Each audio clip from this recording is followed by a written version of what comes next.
We once again call on the Philippines to heed the call from regional countries and their peoples, correct the wrongdoing as soon as possible, quickly pull out the Typhoon missile system as publicly pledged, and stop going further down the wrong path. Sabi ng Chinese Foreign Ministry spokesperson si Mao Ning. Ito si Mao Ning sa ate. Yan. Naaning! Tanggalin nyo na yan! Hindi na namin makita eh! Hindi na namin makita! Nakakakaba! Tanggalin nyo na yan dito! Oo! Well, alam nyo mga kutsero, nakakatakot naman talaga kasi yung typhoon eh. Nakakatakot to talaga yan. Kasi pwedeng umabot yan sa mainland eh, ng China. This is a highly dangerous move and an extremely irresponsible choice for its own people, the people of other Southeast Asian countries, and regional security. Yung pagkakaroon daw natin ng Typhoon missiles, mga kutsero, ay isang irresponsableng choice. Pumili daw tayo ng isang irresponsableng bagay. Hindi lamang sa mga Pilipino, pati sa mga kapitbahay natin sa ASEAN at saka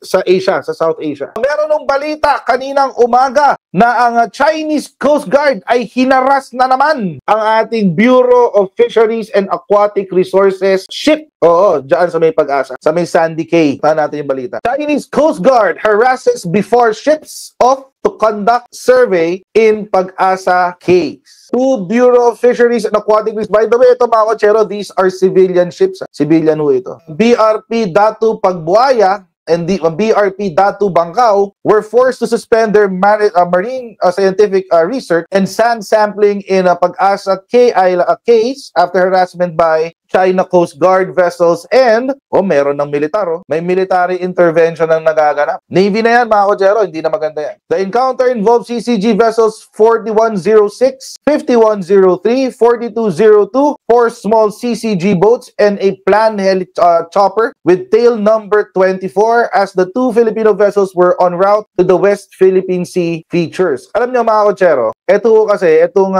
Pag-asa binabantayan ho talaga ng Pilipinas yan. Kasi it has been reported in the past na ang China ay gustong gawing military base na naman yan. Ito ho kasi mga kotsero, sa gitna po kasi ito ng BRP Sierra Madre at ng launching point natin sa Palawan papuntang BRP Sierra Madre. Ito ho ay nasa gitna. Kating-kati ho ang China na gawing in-militarize yung lugar na yan. Kasi nga, it will give them the strategic advantage pagdating sa control sa West Philippines. Dahil gusto nilang tayo ng isla, binabantayan nila yan. We were there, nakalimutan ko lang, I think yung BRP Teresa Magbanwa yata. Yung nagbantay dyan for 3 months. Naalala nyo yun? Nandyan lang siya. Tapos, kung naalala nyo, siya yung ginawang bumper car ng 4 na Coast Guard vessels, pinagbabangga. Kaya napilitang bumalik sa dumaong muli. Napilitang dumaong muli ang BRP Teresa Magbanwa doon sa Palawan. Kasi nabutas nga di ba? Nabalitaan niyo yun? Last year yun eh. So, malalaho ang gusto gawin ng China dyan.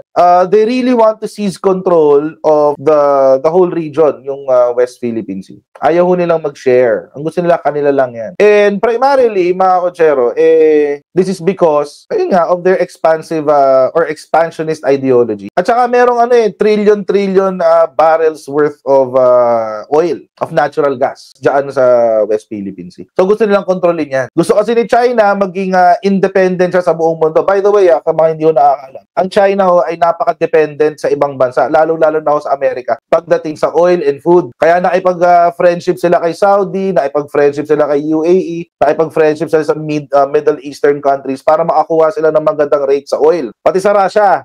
Kaya friendship sa Russia para may workaround sila sa mga tariffs at makakuha sila ng langis. Also, sa food. Pagdating ko sa pagkain, sila po ay highly dependent on Western countries tulad ng Amerika, Australia, New Zealand, etc. etc. So, kaya ho gusto ng kontrolin at least partially itong West Philippine Sea para at least independent sila at least sa aspeto ng energy. So, bakit ho ba nagkaganito? Kasi traidor si Digong. Winalangya ho kasi ni Digong yung arbitral ruling. Hindi ho niya in-implement. Nakiusap, and by the way, this is documented kahit hanapin nyo sa Google. Nakiusap ang China kay Rodrigo Duterte na huwag i-implement ang decision ng Permanent Court of Arbitration. Syempre, si Digong, weak, walang kwenta, baka nabili ng pera, di nga niya in-implement. Secret agreement nga, di ba? In fact, mga kotsero, sobrang aggressive nila. Di ba tayo ay naglagay tayo ng Typhoon missile launcher sa Pilipinas. By the way, inilipat ng pwesto. Oo, naalala nyo, simula nung nabisto yung spy na galing China. Simula nung nabisto yung spy na yan na galing China, nagkaroon ng pagbabago sa ating diskarte pagdating sa internal security natin and national security. Ito pala yung Typhoon missiles noon. Nandyan sila sa Lawag Airport. Tapos, yan ay nung December 30. Pagpasok ng January 8, uy, wala na silang lahat. Nilipat na kung saan man. Oo. So ngayon, mga konsyero, dahil pumutok tong balita na to, lumabas tong balita na, nag-alala ang China. Kasi nilipat eh. Hindi na nila matrace. Hindi na nila malaman kung nasa. Nag-alala sila. Anong sabi ng China? I-pull out nyo na yan. Pull out nyo na yan, missiles na yan. Oo, sabi ng China. We once again call on the Philippines to heed the call from regional countries and their peoples, correct the wrongdoing as soon as possible, quickly pull out the Typhoon missile system as publicly pledged, and stop going further down the wrong path. Sabi ng Chinese Foreign Ministry spokesperson si Mao Ning. Ito si Mao Ning sa ate. Yan. Naaning. Tanggalin nyo na yan. Hindi na namin makita eh. Hindi na namin makita. Nakakakaba. Tanggalin nyo na yan dito. Oo. Well, alam nyo mga kutsero, nakakatakot naman talaga kasi yung typhoon eh. Nakakatakot to talaga yan. Kasi pwedeng umabot yan sa mainland eh, ng China. Sa southern part ng mainland China, dun sa bandang, yung facing the West Philippines eh. Kaya umabot yan dun eh. Malayong abot. Pero sumagot po ang ating military. Ano pong sinabi ng ating military establishment? Tut nyo. AFP rejects China call, says it will not pull out Typhoon launcher. Alam nyo kaano dito, yung gaslighting na ginagawa dito ng China. Sabi ng China, this is a highly dangerous move and an extremely irresponsible choice for its own people, the people of other Southeast Asian countries, and regional security. Yung pagkakaroon daw natin ng Typhoon missiles, mga kotsero, ay isang irresponsableng choice. Pumili daw tayo ng isang irresponsableng bagay. Hindi lamang sa mga Pilipino, pati sa mga kapitbahay natin sa ASEAN at saka sa Asia, sa South Asia or Southeast Asia, sabi ni China. Wait lang, ba't ba kinakabahan kayo, China? Oo, kung may nakakaintindi ng Tagalog or kung merong gusto mag-translate sa Chinese at iparating dyan sa Chinese Communist Party, ba't ba kayo kinakabahan sa dalawang launchers o 4 na launchers? Kayo nga may dalawang isla na minilitarize niya eh. Kung irresponsible choice na yung dalawang launchers, how much more a militarized island? Fiery Cross Reef, Scarborough Shoal, militarized island sa Pilipinas. Within our territory, So mga kotsero, I think gaslight lang yan ng China. Again, mga kotsero, ibabalik ko ang sisi nito kay Rodrigo Roa Duterte kasi si Rodrigo Roa Duterte is the most dangerous president the Philippines ever had. Most dangerous not only for the Filipino citizens but also for the national security of the Philippines itself. Si Rodrigo Roa Duterte po ang pinakamasamang nangyaring presidente sa kasaysayan ng Pilipinas. Lahat po tayo nabudol ni Rodrigo Roa Duterte. At hanggang ngayon, may mga nagpapabudol pa rin kasi gusto nila makabalik sa kapangyarihan. Hindi ko sila nagpapabudol dahil bobo sila. Nagpapabudol sila dahil gusto nila makabalik sa kapangyarihan. At sa kanila pong isip, wala ko silang ibang nakikitang mas malakas pa na pwedeng lumaban sa Marcos administration kung hindi si Digong at si Sara. So panangga nila si Sara, pangsangkalan ba. Pero kapag wala nang silbi itong mag-ama na to, pag wala na silang silbi at durug na sila, i-dispatcha yan ng mga taong gustong makabalik sa kapangyarihan.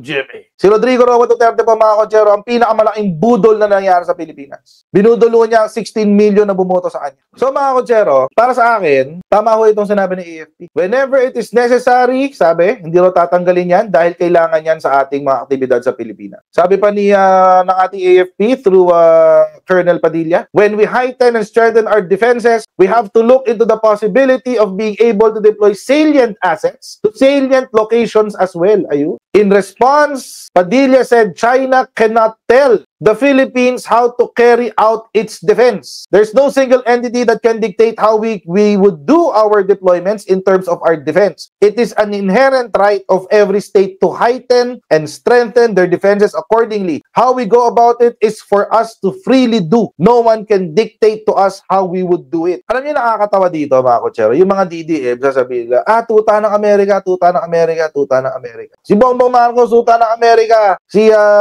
Gibo Chodoro, batuta ng Amerika, blah, blah, blah, blah, blah, blah. Pero sila, hindi nila nare-realize na meron silang tali sa leeg papunta ng China. Kasi alam nyo, itong mga tao na to na kontra sa ginagawa, na pabor sa ginagawa ng China, sila ho ay pumapabor hindi dahil sa gusto nila si China. Hindi, well, may mga konti na nakikinabang kay China, binabayaran ng China. May mga mangilan-ngilan. Pero in general, yung mga tao ho na naniniwala sa sinasabi ng mga bayarang Chinese propagandists. Ito mga taong to, sila ho, hindi ho sila pabor sa China dahil gusto nila si China. No, no, no. Hindi ho. Sila ho ay pabor sa China dahil pabor si Duterte sa China. That's it. Ganun ho yun. Siyempre, meron mga mangilan-ngilan na binabayaran ng China, di ba? BRICS Manila. Oo. Ganun. May mga mangilan-ngilan na direktang nakakapagdala, literal nakakapagdala ng mga tao from the Philippines to China para matrain bilang mga propagandista.